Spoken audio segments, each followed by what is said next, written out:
नमस्कार, अन्नपूर्णा रेसिपीज या चॅनलवरती तुमचं सर्वांचं पुन्हा एकदा मनपूर्वक स्वागत आहे।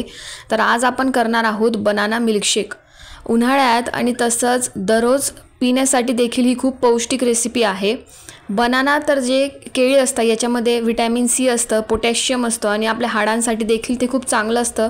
तर एक केळी जरी रोज खाल्ली तरी ते फार प्रोटीन असतं त्याच्यामध्ये आणि तसंच मिल्कशेकमध्ये मिल्क आपण यूज करणार आहे तर ते विटॅमिन डी आणि कॅल्शियम वाढायला देखील चांगलं असतं।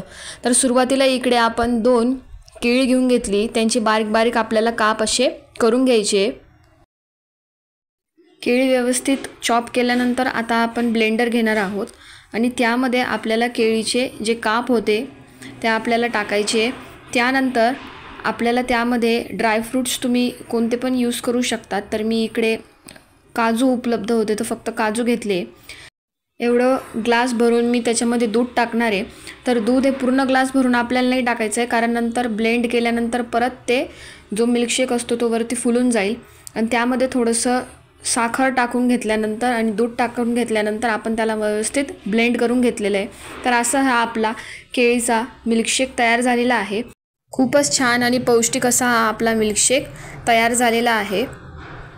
आता तुम्ही बघू शकतात की हा फुल ग्लास भरून गेला आहे। त्यासोबतच आता त्याला वरती आपण गार्निशिंगला ड्रायफ्रूट्स तुम्ही टाकू शकतात। तर व्हिडिओ आवडला असेल तर व्हिडिओला लाईक करा, शेअर करा, चॅनलवर नवीन असाल तर चॅनलला सबस्क्राईब करा। थँक्यू।